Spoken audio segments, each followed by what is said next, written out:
उत्तर पूर्व दिशा, वहां एक कलश की प्रतिमा रखनी चाहिए। घर में कलश की प्रतिमा या मूर्ति रखने से अन्न धन की कमी दूर हो जाती है। घर में रखी हुई कलश की मूर्ति बीमारियां भी दूर करती है।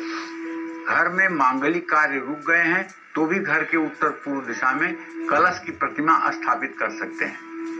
आमदनी बढ़ाने के लिए मिट्टी का एक छोटा सा सुंदर सा कलश लेकर उसमें चांदी का एक छोटा सा टुकड़ा डालकर और उसको चावल से भरकर लाल कपड़े से ढककर घर की उत्तर पश्चिम दिशा में अगर गुप्त ढंग से रख दिया जाए तो उस घर में अन्न धन की कमी नहीं होती है।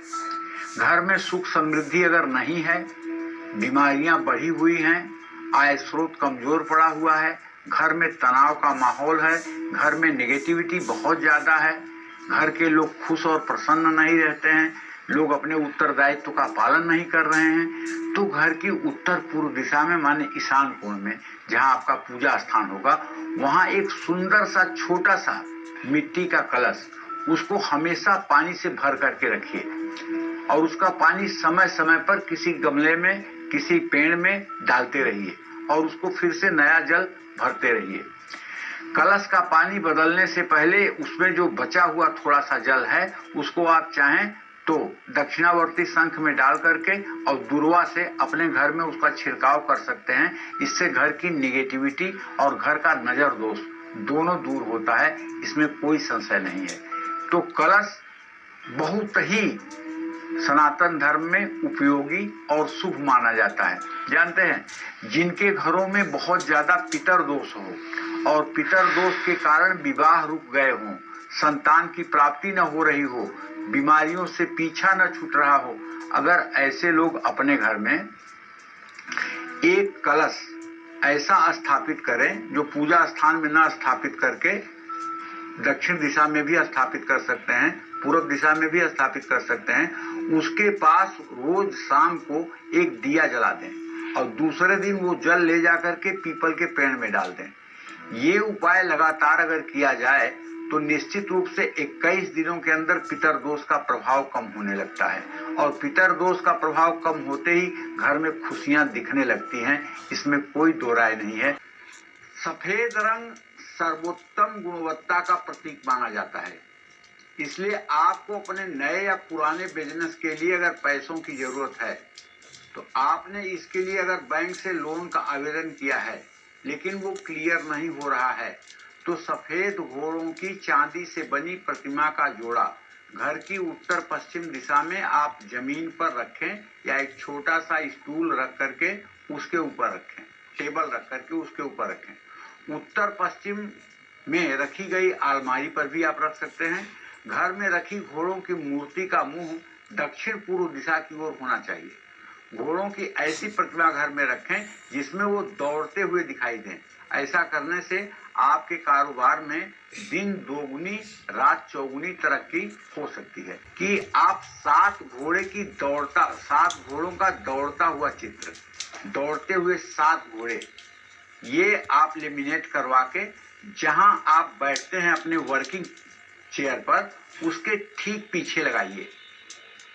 आपके सामने बैठने वाले जो व्यक्ति हों ऑफिस में, उनकी निगाह उन घोड़ों पर जाए। मैं पूरे दावे के साथ कह सकता हूं, यदि 7 घोड़े वाला चित्र आपने अपने चेयर के ठीक पीछे सिर के 1 फीट 1.5 फीट ऊपर दीवार पर लगा लिया तो आप ये मान के चलिए कि आप हर समय एक्टिव रहेंगे और अपने कार्य के प्रति जागरूक रहेंगे और निरंतर सफलता आपको हाथ लगती रहेगी, इसमें कोई दो राय नहीं है। लव बर्ड्स की मूर्ति आप रख सकते हैं। अगर आपके बच्चों की शादी में देरी हो रही है तो बच्चों के कमरे में दक्षिण पश्चिम दिशा में भी लव बर्ड्स की मूर्ति रख सकते हैं। ये लव बर्ड्स आप नया शब्द सुन रहे हैं, इनको कहते हैं हिंदी में प्रेमी परिंदा। प्रेमी परिंदा का मतलब 2 बड़े बड़े पंछी जो है वो बैठे होते हैं और उनके साथ 2 चूजे छोटे छोटे पंछी बैठे होते हैं और वो दोनों पंछी उन दोनों बच्चों को प्यार कर रहे होते हैं। ये फेंगशुई का सामान है, ये फेंगशुई की एक चीज है और ये मार्केट में मिल जाएगी और मिलती भी है इसका चित्र भी आप लगा सकते हैं और इसकी अगर आपको मूर्ति मिल जाती है तो वो भी आप लगा सकते हैं। इसको रखने से आंखों में शीतलता आती है और बच्चों के लिए और परिवार के लिए ये बड़ा शुभकारी माना जाता है। इससे बच्चों के शादी के योग बनने लगते हैं, उन्हें अच्छे योग्य जीवन साथी की प्राप्ति हो जाती है और जीवन में सब कुशल मंगल हो जाता है। कामधेनु गाय की प्रतिमा रखने से सभी दुख और दरिद्रता दूर होती है। घर में अगर पीतल की बनी कामधेनु की सचमुच में आपको मूर्ति मिल जाए और उसको आप अपने घर में रख लें एक टेबल पर, तो विश्वास करिए आपके घर की सारी नकारात्मक ऊर्जा दूर हो जाती है। वास्तु दोष को दूर करती है ये कामधेनु गाय, घर में बरकत लाती है। कामधेनु गाय का एक लक्षण आप जान लीजिए कि उसकी पूंछ जो है वो जमीन को स्पर्श करती रहती है। अगर पूंछ जमीन को स्पर्श नहीं कर रही है तब वो कामधेनु गाय नहीं है, तब वो सामान्य गाय है। और अगर पूंछ जमीन को स्पर्श कर रही है तो वो कामधेनु गाय है, इसमें कोई संदेह नहीं। या उत्तर पश्चिम दिशा में टेबल या जमीन पर मिट्टी से बनी एक हिरण की प्रतिमा रख लीजिए। ऐसा करने से आपके ऑफिस से नकारात्मक ऊर्जा दूर होगी और सभी लोगों का काम में मन लगने लगेगा। ये आपको अपने ऑफिस में ही रखना है।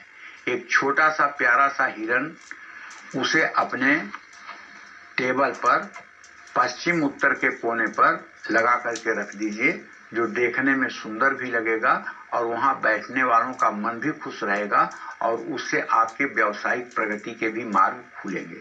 देखिए, सब चीजें ये उपाय क्यों की जाती हैं? ये उपाय सिर्फ इसलिए की जाती है कि आंखों को सुकून मिले, मन मस्तिष्क को शांति मिले। शांत मन ही अच्छे कार्य को कर सकता है। बेचैन मन कभी प्रगति नहीं कर सकता। दुखी मन से कभी आप कोई हर्ष का काम नहीं कर सकते। निराश मन कभी सफलता नहीं प्राप्त कर सकता।